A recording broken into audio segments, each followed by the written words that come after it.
laki-laki. Adapun yang berbahan emas itu diperbolehkan hanya bagi perempuan. Adapun perak itu diperbolehkan laki-laki dan perempuan. Adapun besi dilarang bagi laki-laki maupun perempuan. Karena ilahnya apa? Ilahnya adalah besi ini adalah perhiasannya penduduk neraka.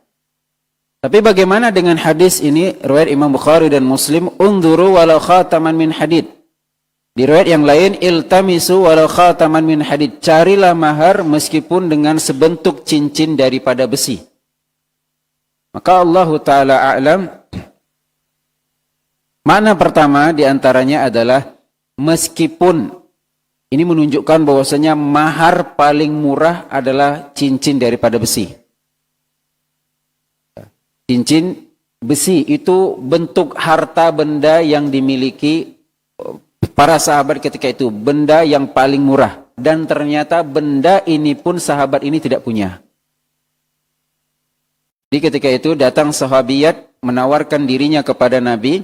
Tapi Nabi SAW menolak. Karena tidak ada hajat, maka datang pria lain, "Ya Rasulullah, untuk saya saja."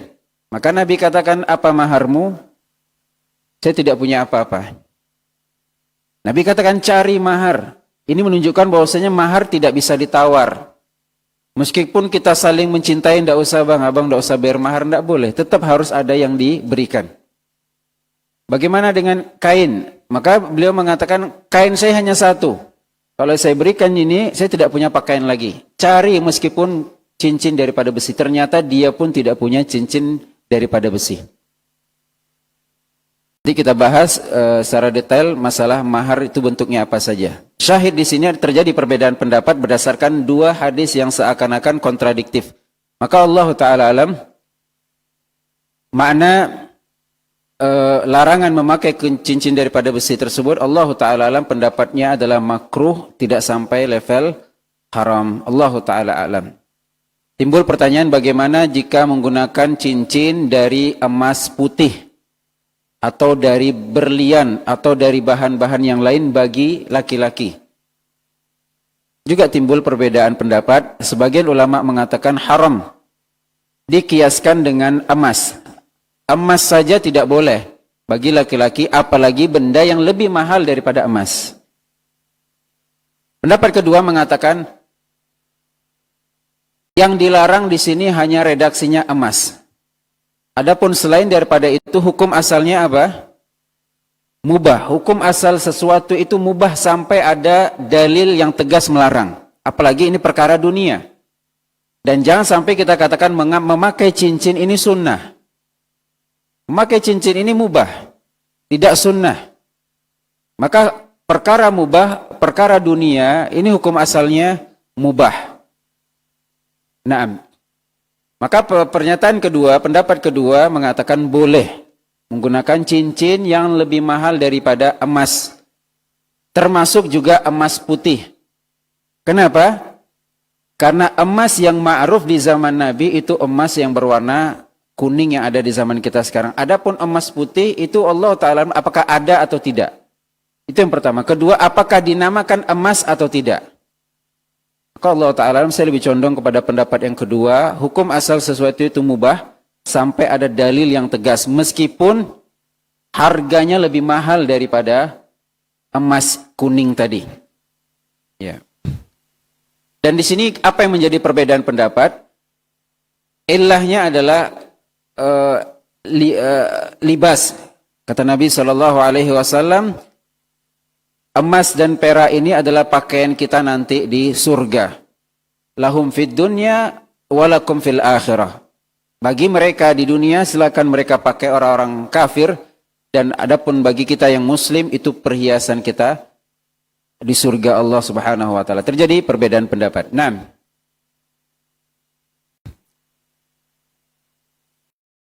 Kahibati fillah rahimani wa rahimakumullah, itu hukum daripada mahar adalah hukumnya wajib.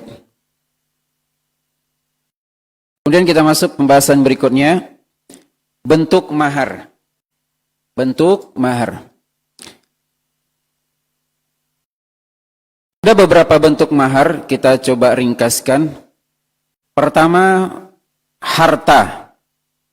Yang mana memang harta ini bisa dipindahkan kepemilikannya.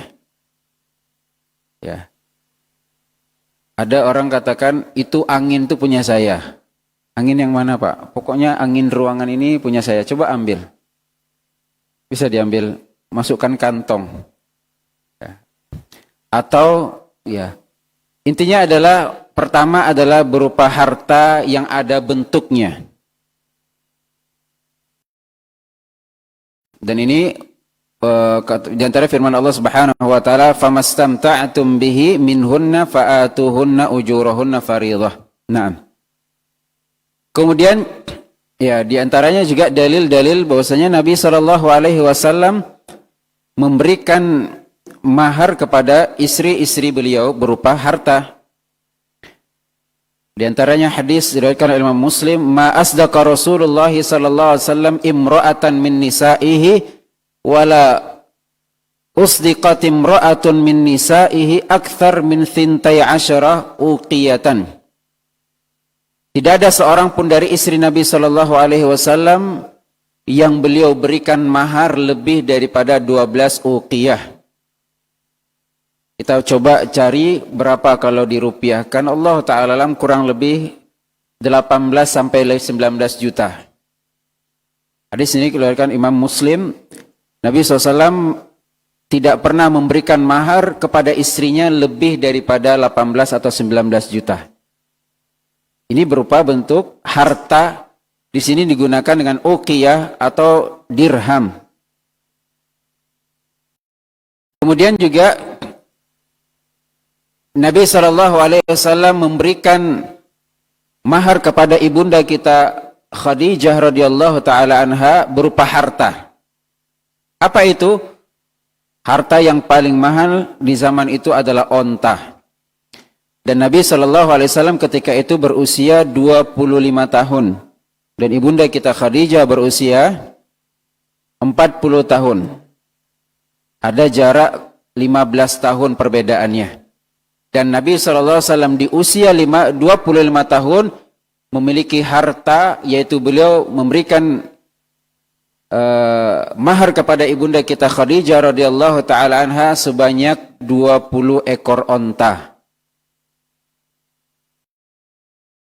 Andai kata onta itu lebih mahal daripada sapi, daripada kerbau. Mungkin kita taruh harga satu onta itu 30 juta. 3 kali 2, 6. Jadi berapa ratus? 600,5 M. Di usia 25 tahun Nabi SAW punya harta 0,5 M. Dan ini beliau berikan kepada istrinya sebagai mahar. Otomatis harta Nabi lebih banyak daripada itu. Nah, mungkin kita berikan mahar kemudian kita miskin. Nah, otomatis harta Nabi SAW lebih banyak daripada yang beliau maharkan. Nah, ini yang pertama, yaitu berupa harta yang bisa dipindah kepemilikannya. Yang kedua, berupa jasa. Berupa jasa. Dan ini diantaranya adalah firman Allah Subhanahu wa taala dalam surah Al-Qasas menceritakan kisah Nabi Musa alaihi salam.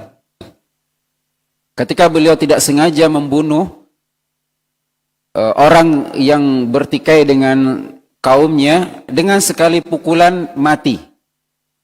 Maka Nabi Musa, ini yang parahnya, Nabi Musa membela temannya. Ternyata temannya yang ngadu ke orang-orang Nabi Musa membunuh. Nah ini gitu, kawan yang kita tolong, kawan begitu. Kita demi kawan, kawan demikian. Akhirnya Nabi Musa alaihissalam kabur ke Madian. Bersandar di bawah pohon, berdoa kepada Allah, Rabbi lima anzalta ilayya min khairin fakir. Melihatlah dua orang wanita yang mengantri. Qala ma khatbukuma, qala ta'ala naski hatta yuszira ar-ri'a wa abuna syekhun kabir. Datang Nabi Musa memberikan pertolongan agar mengambilkan air tadi. Tidak mungkin dua orang perempuan ini mengantri di belakang pria-pria yang lain. Datang beliau menawarkan mengambil air di sumur tersebut. Yang mana sumur ini diriwayatkan harus diambil oleh beberapa orang. Sebagian mengatakan karena embernya yang besar, sebagian mengatakan karena ada penutupnya yang besar, sebagian mengatakan karena jauhnya air itu. Membutuhkan tenaga sekian pria dewasa. Kan tapi Nabi Musa alaihissalam mengambil air tersebut seorang diri. Dan ini memberikan kesan kepada wanita tersebut bahwasanya Nabi Musa seorang yang kuat. Dan Nabi Musa memang kuat. Buktinya yang tadi, beliau sekali pukulan dan beliau tidak berniat membunuh. Dan ini dinamakan dengan qatlu shibhul amdi atau qatlul khata', shibhul amdi kalau tidak salah. Jadi shibhul amdi itu dia melakukan aksi tapi tidak berniat untuk membunuh. Ya, Ustaz.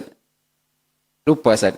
Shibhul amdi atau qatlul khata'. Ada 3 kalau tidak salah. Jadi dia memang memukul tapi tidak berniat untuk membunuh. Ternyata dengan dia memukul mati. Misalnya saya lempar nih. Siapa yang mau nangkap nih? Memang saya lempar menghukum ternyata dengan lemparan ini mati. Ya, tidak sengaja tapi mati. Kalau tidak salah shibhul amdi. Betul Ustaz. Jazakallahu khair. Ada lagi qatlul khata'. Qatlul khata' itu memang dia berniat membunuh tapi salah bunuh, salah target. Ya. Dia memang menggunakan senjata menembak sasaran, ternyata sasaran kabur, kawannya yang kena, mati. Nah, ini tidak dikisos ya. Jadi ternyata bab kisos itu tidak semudah itu. Setiap yang membunuh apakah harus dibunuh? Tidak, ada lagi pembahasannya. Nah. Dan Nabi Musa tadi shibhul amdi. Maka beliau mengambil, kemudian beliau mengantarkan ke rumah. Nah mungkin setelah diambil, dibiarkan begitu saja. Diantar sampai rumah. Diriwayatkan bahwasanya ketika proses pengantaran ke rumah itu, Nabi Musa berjalan di depan. Perempuan itu di belakang. Dan ini adab. Ya, kalau jalan dengan perempuan tidak sengaja, jangan biarkan perempuan jalan dahulu. Enggak. Kita menghormati perempuan di depan. Enggak, kita yang di depan. Ya, kita yang berjalan di depan. Ya. Gimana kalau dengan menggunakan kendaraan? Juga sama. Kalau kita di belakang mereka kadang was-was ini sen kanan atau sen kiri nih. Nah kita di depan. Biar aman kita. Nah, ternyata di proses di sepanjang jalan Nabi Musa tidak ada diskusi, tidak ada bertanya, tidak ada. Kan bisa memanfaatkan momen ini untuk saling mengenal. Mengenal lebih jauh. Asli mana, tinggal di mana, pekerjaan apa, profesi. Bisa. Tapi ternyata Nabi Musa tidak lakukan itu. Dan ini menunjukkan bahwasanya Nabi Musa seorang pria yang sangat menjaga harga dirinya. Amanah. Sehingga wanita ini memberikan persaksian, ya abatis ta'jir. Ayah, jadikan dia pegawai. Karena kalau kami ngambil air terus, beginilah. Sulitnya ngantri, beratnya jauh, dan seterusnya. Coba satu orang ini kita jadikan pegawai. Kemudian beliau berikan saksi, inna khaira man ista'jarta al-qawiyul amin. Sungguhnya orang ini adalah orang yang kuat lagi amanah. Nah ternyata Allah Ta'ala ayahnya melihat peluang yang lain. Kalau saya bayar nanti mungkin saya tidak ada duit. Ini anak saya ada 2 orang perempuan masih gadis. Ini memanfaatkan momen. Ya. Apa kata pria tersebut? Khilaf para ulama, apakah pria ini Nabi Syuaib atau yang lain? Allah Ta'ala alam, yang jelas penduduk Madian. Apa kata beliau kepada Nabi Musa alaihissalam? Inni uridu an unkihaka ihda banatai. Jadi Nabi Musa setelah beliau meletakkan air ini, beliau pergi lagi ke pohon dan dipanggil oleh waja'at ihdahuma tamshi ala istihya. Salah seorang dari mereka datang kondisi malu. Inna abana yad'uka liyasta'jiraka khairan ma ajarta alaih. Sungguhnya ayahku memanggilmu untuk memberikan upah. Nah, maka datanglah Nabi Musa kemudian ditawarkan. Inni urid an unkihaka ihda banatayya hataina ala an ta'jurani thamaniya hijaj. Aku ingin menikahkan engkau dengan salah seorang dari putriku, pilih. Tapi syaratnya satu. Maharnya engkau bekerja bersamaku, jadi karyawanku, mengambil air selama 8 tahun. Ini syahidnya. Dan Nabi Musa alaihissalam memang kondisi beliau sedang sulit, beliau manfaatkan juga momen ini, mendapatkan perlindungan, maka beliau menikah. Jadi, mahar yang kedua bentuknya boleh berupa jasa. Kemudian,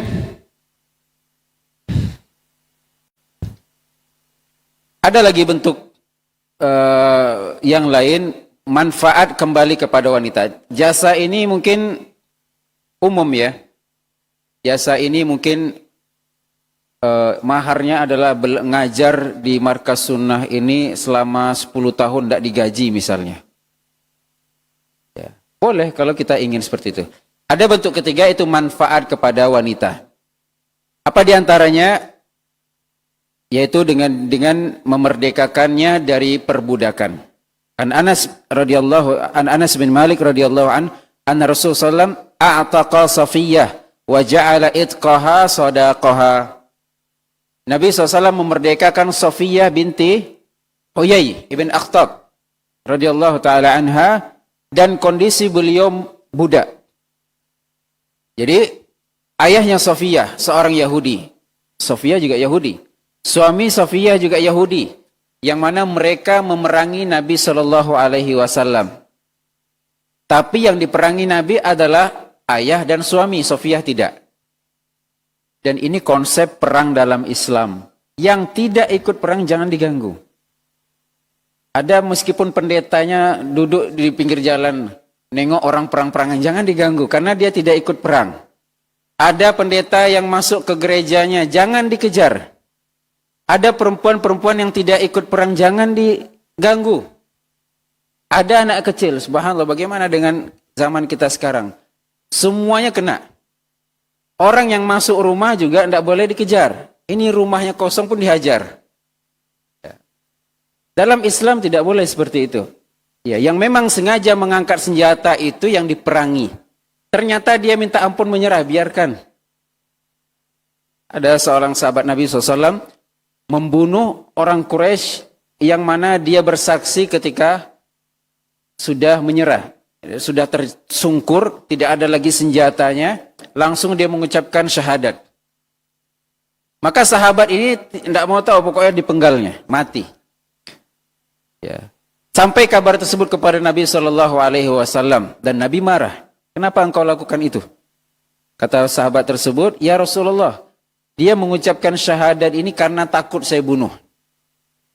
Pura-pura, terdesak. Apa kata Nabi SAW? Hal syaqaqta qalbah?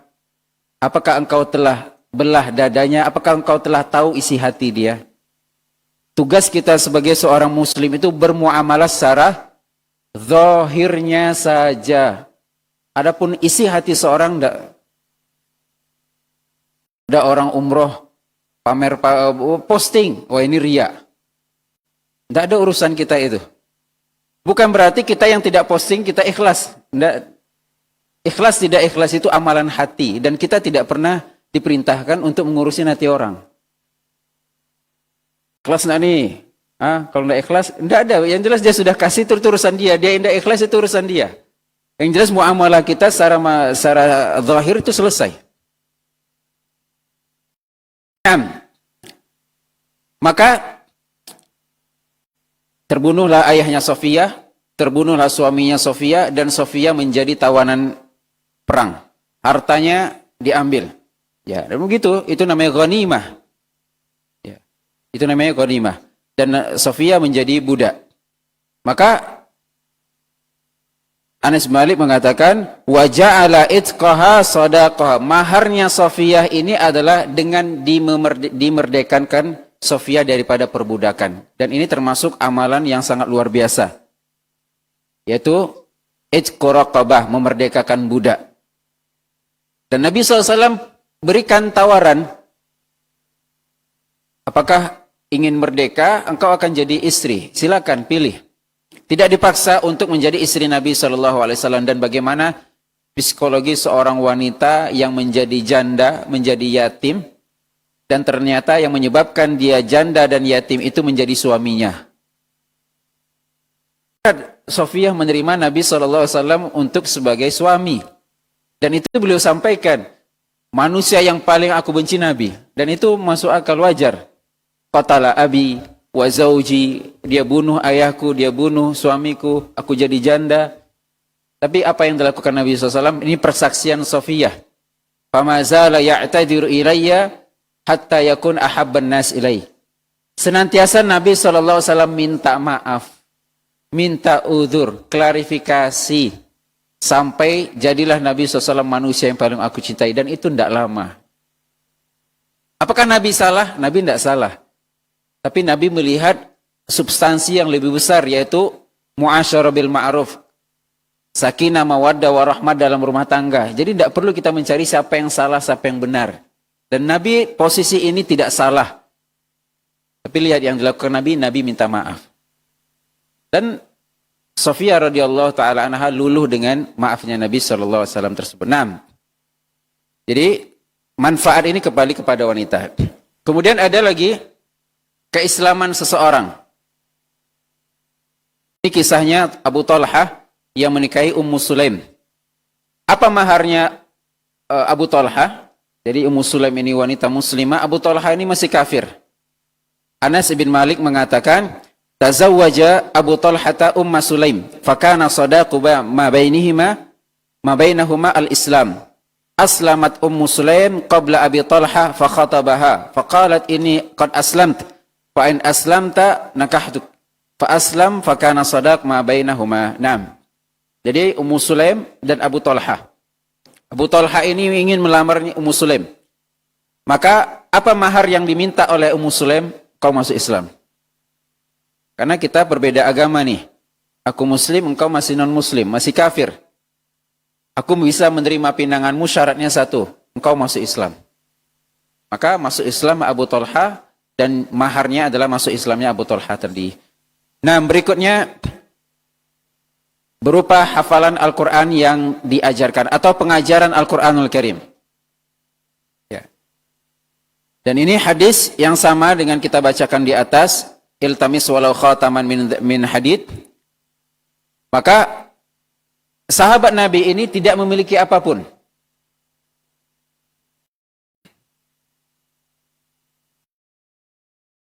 Maka Nabi SAW katakan, carilah mahar meskipun khatam.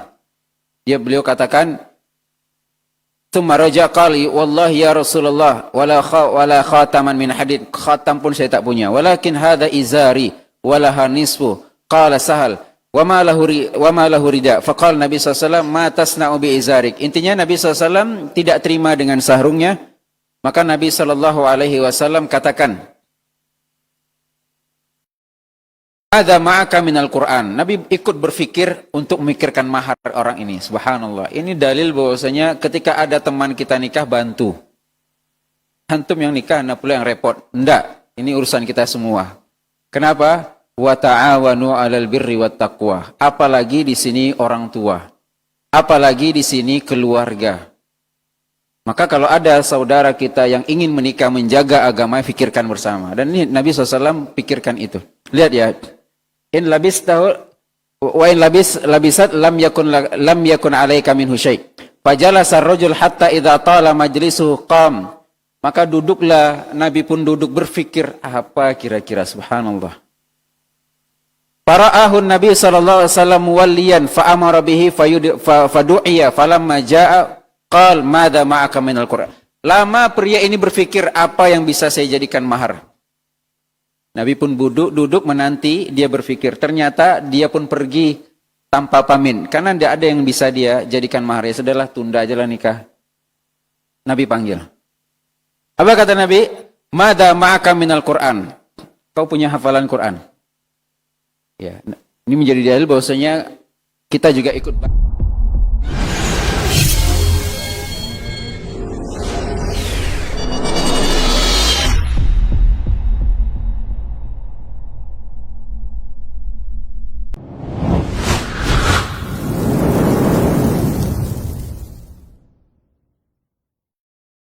Allahu Akbar, Allahu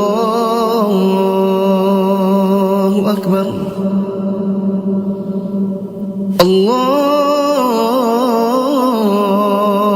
أكبر الله أكبر أشهد أن لا إله إلا الله أشهد أن لا إله إلا الله أشهد أن محمدًا رسول الله أشهد أن محمدًا رسول الله حي على الصلاة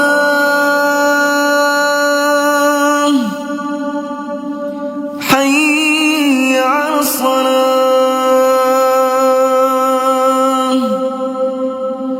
حي على الفلاح حي على الفلاح الله أكبر الله أكبر لا إله إلا الله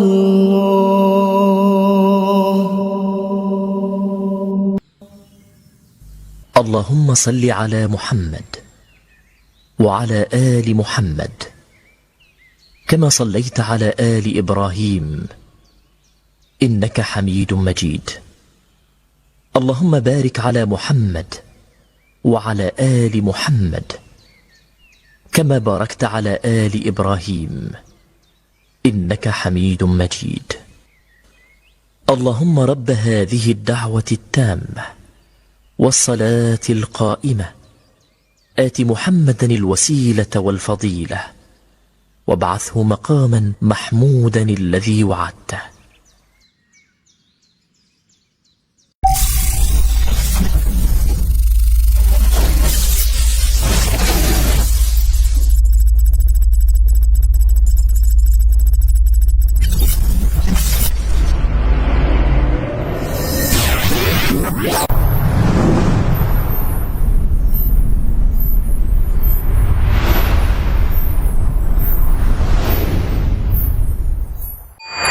Assalamualaikum warahmatullahi wabarakatuh.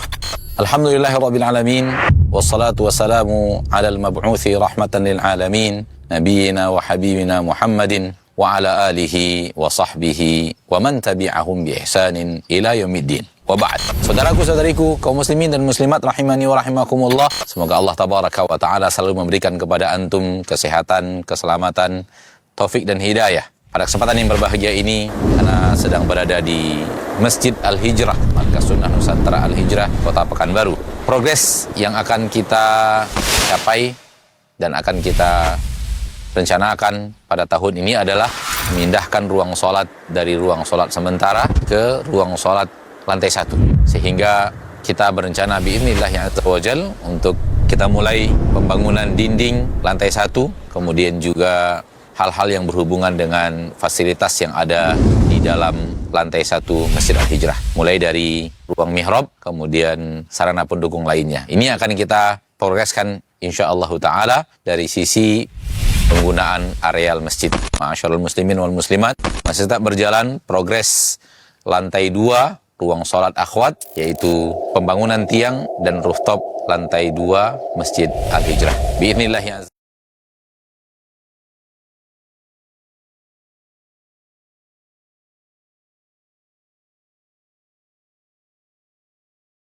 الصلاة.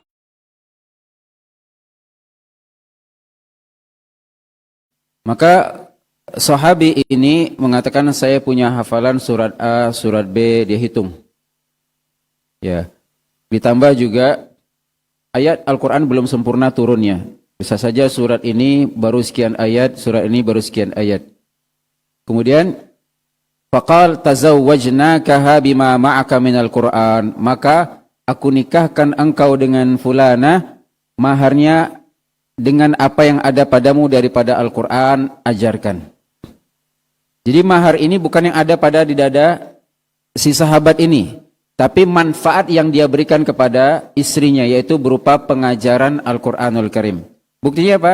Dia menghitung surat apa yang dia punya. Dan ini menjadi harta yang luar biasa.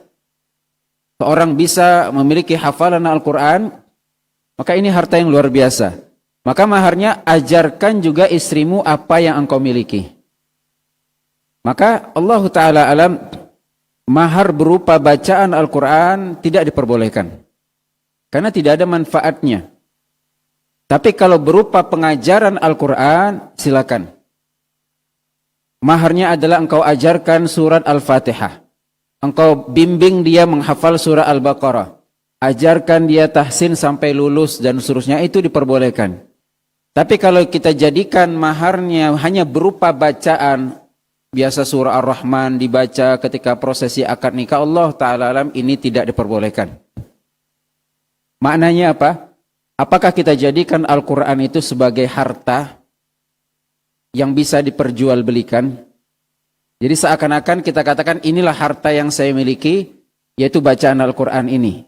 Maka Allah Ta'ala alam, tapi kalau mengambil harta dari pengajarkan Al-Quran boleh. Guru Al-Quran. Ya, cuman beda zaman kita ya. Guru Al-Quran kalau minta gaji protes. Tapi kalau guru bahasa Inggris minta gaji, ya wajar. Ya. Guru Al-Quran berapa gajinya? 300.000 per bulan. Kalau ngajar bahasa Inggris, 1 juta. Wajarlah. Subhanallah. Kata Nabi SAW, Inna ahaqqa ma akhadtum bihi kitab Allah. Hak yang paling berhak kita ambil daripada upah usaha kita adalah mengajarkan Al-Quran. Jadi seharusnya gaji terbesar itu adalah gaji guru Al-Quran Karim. Ya, itu seharusnya. Cuman ya, kalau les privat, apa UN dan seterusnya itu mahal. Per pertemuan sekian. Tapi kalau guru Al-Quran di MDA, di musola-musola, bayar 150.000, bayar 50.000, nunggak, habis itu tidak ngaji lagi, dan seterusnya. Allah tahu. Maka mahar berupa bacaan Al-Quran tidak diperbolehkan. Allah Ta'ala a'lam. Berikutnya kadar mahar. Ini banyak pembahasan tentang maharnya. Apakah ada kadar mahar minimal dan maksimal? Jawabannya adalah tidak ada kadar maksimal, batas paling tinggi. Misalnya maharnya tidak boleh lebih dari 100 juta. Haram. Ya, tidak ada. Berdasarkan dalil di atas, Nabi SAW memberikan mahar kepada ibunda kita Khadijah berapa tadi? 0,5 M atau lebih. Ya, kita pakai M lah, agak seru. Ya, 0,5 miliar. 600 seharga Pajero. Pajero 600. Ya, 600. Nah, jadi tidak ada batas maksimal. Apakah ada batas minimal? Juga tidak ada. Tidak ada batas minimal. Sementara dalilnya adalah iltamis walau khataman min hadid, carilah meskipun cincin daripada besi, dan ini harta yang paling minim. Dan kita masih dapati di Jawa itu maharnya 1 gelas air putih. Itu kita jumpai, Pak. Karena kita memang kuliah dan magang kita di KUA, kita saksikan itu maharnya segelas air putih. Minum perempuan itu, istrinya. Dah selesai. Maharnya sendal jepit. Berapa harga sendal jepit? Ya, 20.000, 30.000. Selesai, mudah. Ya, subhanallah. Ya. Maka mahar itu mudah, jangan kita jadikan bacaan Al-Quran itu sebagai mahar. Akan tapi yang dianjurkan apa? Kata Nabi SAW, khairun nikahi aisaruhu. Sebaik-baik nikah adalah pernikahan yang paling mudah. Dari A sampai Z dipermudah.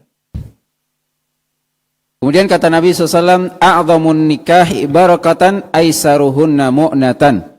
Pernikahan yang paling berkah adalah mahar yang paling mudah. Dan ini mohon maaf, banyak teman-teman kita memberikan terjemahan aisar itu murah. Tapi yang benar aisar itu adalah mudah. Inna ma'al usri yusra, itu mudah bukan murah. Cuman diterjemahkan mahar yang paling bagus, yang paling banyak pahalanya adalah yang paling murah. Tidak seperti itu terjemahannya. Yang paling mudah. Timbul perbedaan pendapat, mudah bagi siapa? Apakah mudah bagi perempuan? Apakah mudah bagi laki-laki? Bagi putri raja 100 juta itu uang jajan sebulan. Bagi rakyat jelata sampai sekarang mungkin tidak punya. Maka kita tidak bandingkan DPR ya, kita bandingkan raja dengan rakyat, dengan kita masyarakat biasa. Ya. Bagi mereka 100 juta biasa, bagi perempuan. Bagi laki-laki 100 juta itu berat. Maka yang jadi mudah di sini, apakah mudah bagi perempuan atau mudah bagi laki-laki? Terjadi khilaf. Sebagai mengatakan mudah di sini patokannya perempuan. Karena standar wanita 100 juta mudah. Maka bagi Anda yang mengatakan 100 juta berat, minggir. Karena tidak levelnya. Sebagian yang lain mengatakan mudah di sini adalah standar pria. Andai kata pria mengatakan 100 juta berat dan 10 juta mudah, maka 10 juta. Ya, dan ini terjadi perbedaan pendapat yang cukup kuat. Allahu taala a'lam. Maka di sini butuh komunikasi. Komunikasi kedua belah pihak. Alhamdulillah ternyata untuk masalah mahar kita mudah semua. Maharnya apa? Seperangkat alat berat.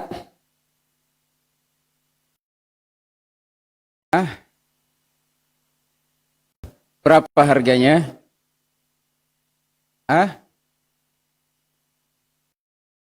Juta ada 500. Salat itu berat. Wa innaha lakabiratun illa 'alal khashin. Sungguhnya salat itu berat kecuali bagi yang khusyuk. Maka seperangkat alat berat maksudnya dalam kurung seperangkat alat salat. Hanya 500.000, alhamdulillah mudah. Cuman uang gedung, uang catering, uang hantaran, uang adat A, B, C, D, itu yang berat. Dan ini tidak syar'i semuanya. Yang syar'i itu hanyalah mahar saja. Lucunya ketika mahar kita pakai ini hadis, sisanya tidak kita pakai. Pakai adat A, pakai adat B. Saya orang Pariaman, berapa ya? 20 juta misalnya. Saya adat Ibu Gis, sekian ratus juta. Kita katakan Allahu Ta'ala a'lam, adat ini kembali kepada kebiasaan masing-masing selama tidak melanggar syariat. Tapi andai kata adat tersebut memberatkan dan sampai terjadi pertikaian, apalagi sampai tidak jadi, maka tidak boleh. Kita cukupkan dengan apa yang ada sudah diajarkan oleh syariat Islam. Tapi andai kita mampu dengan menggunakan adat, uang gedung 100 juta, uang ini, uang antaran, kita mampu, silakan, tidak ada masalah. Tapi kalau kita tidak mampu, jangan sampai tidak jadi, itu maksudnya. Naam. Timbul pertanyaan. Tadi kita katakan mahar Nabi kepada istrinya tidak lebih daripada berapa? 18 atau 20 juta. Lantas bagaimana dengan mahar Nabi kepada ibunda kita Khadijah? 0,5 M. Jawaban pertama, bisa saja harga onta ketika itu seharga 20 juta untuk 20 ekor onta tadi. Itu pendapat pertama. Bisa saja harga, karena harga onta ini naik turun beda dengan emas. Kaedahnya apa? Kullu syai'in idza kathura rakhusa. Sesuatu kalau sudah banyak itu murah. Maka bisa saja di musim itu onta sudah sangat banyak, maka harganya otomatis turun. Ini pendapat pertama, menggabungkan dua dalil ini. Maknanya adalah walaupun ontanya banyak, tapi harganya tidak lebih daripada 20 juta yang kita katakan tadi. Itu pertama. Kedua, dan ini yang lebih masuk akal, yaitu kejadian Nabi SAW memberikan mahar kepada ibunda kita Khadijah radhiyallahu taala anha sebelum jadi Nabi. Beliau jadi angkat jadi Nabi di usia berapa? 40 tahun. Ada 15 tahun lagi beliau baru diangkat menjadi Nabi. Dan perbuatan Nabi sebelum menjadi Nabi itu belum dalil. Apa contohnya lagi? Nabi berangkat ke Gua Hira, bertahannuts, berkhalwah. Apakah jadi dalil kemudian kita berangkat ke gunung? Baru pulang dari gunung bulan lalu. Daki Gunung Talang kita. Tapi kita tidak mencari wahyu di sana. Iya. Ada orang baru pulang gunung, kita dapat wahyu. Tidak, berdalil dengan dalil. Tidak. Ya.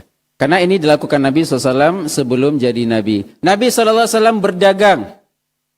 Jadi saudagar kaya. Kemudian kita katakan jadi pedagang dong. Pedagang ini sunnah. Karena Nabi berdagang. Tidak. Setelah beliau jadi Nabi, apakah berdagang lagi? Tidak. Ya. Maka ini diantara pendapat-pendapat berusaha menggabungkan dua pendapat yang ada. Ala kulli hal, tidak ada batas maksimal dan tidak ada batas minimal sesuai dengan kemampuan. Nah.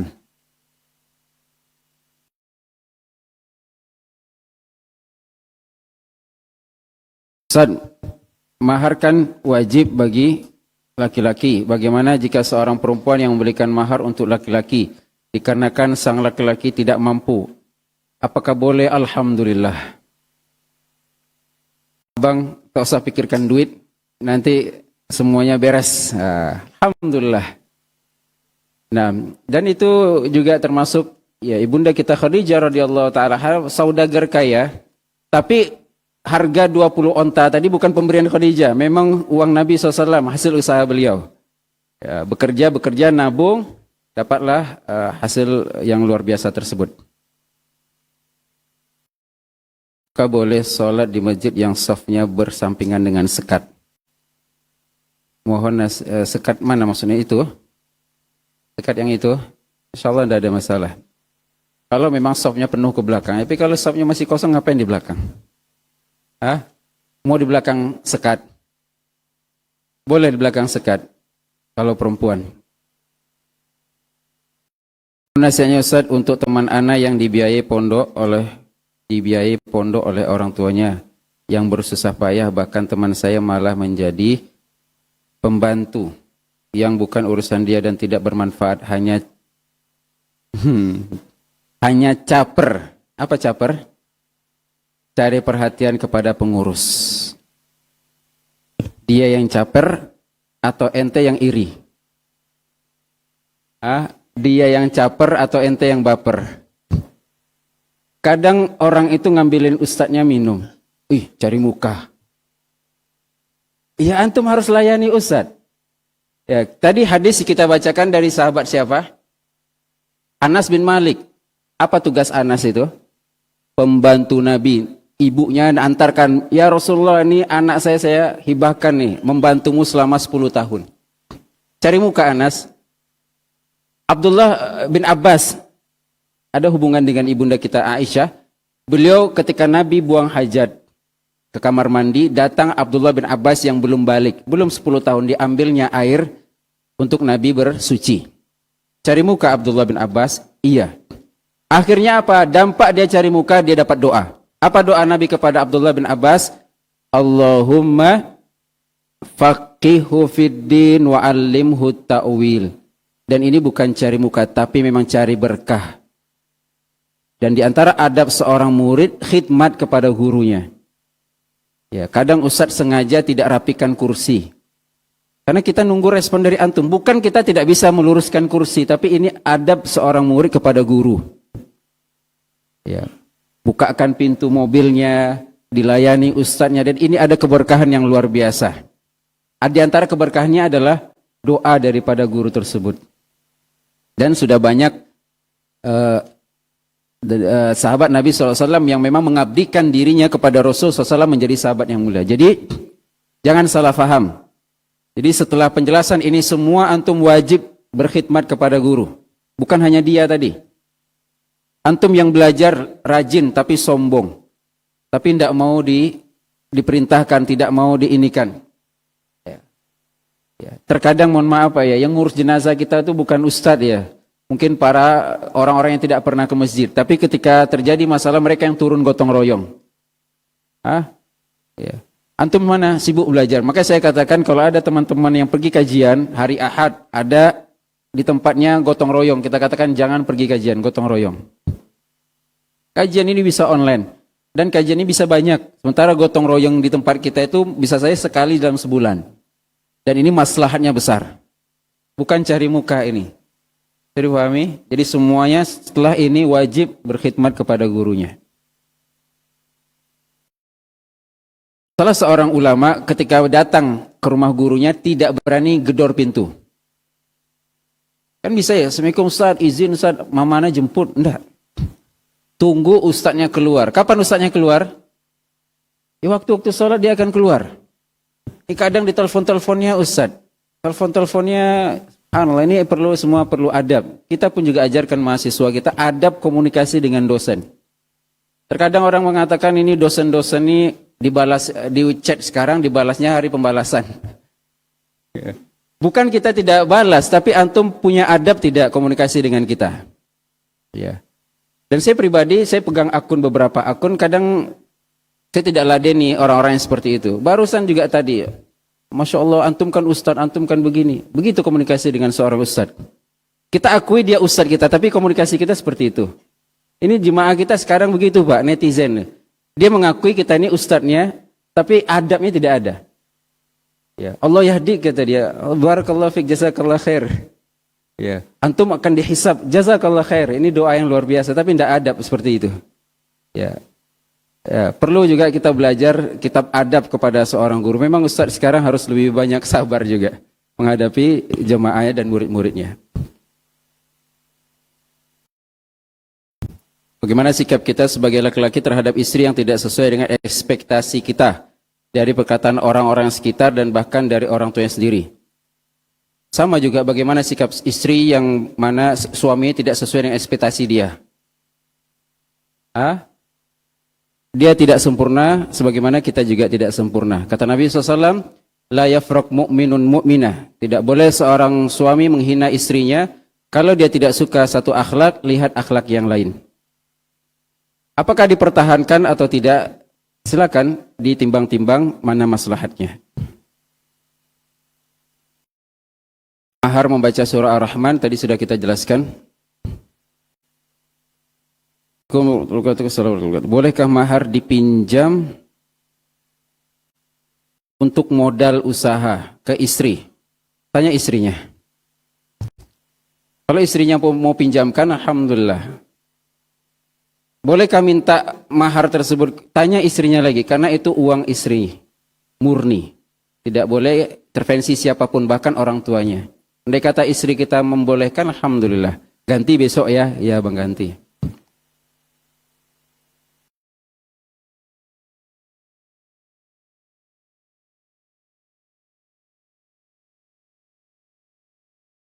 Rapi tulisannya ya.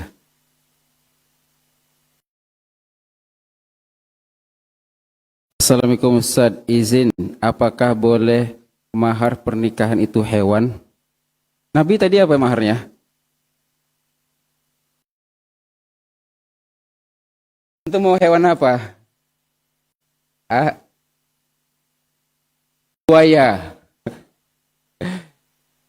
Boleh maharnya buaya. Pembahasan mahar belum selesai, banyak lagi pembahasan mahar. Di antaranya adalah mahar itu perkara yang halal. Perkara yang haram, 1 botol minuman keras. Boleh? Ya, boleh kalau sudah cair. Kan masih keras. Minuman beralkohol haram, maka mahar seperti ini tidak boleh. Bagaimana solusinya Ustaz?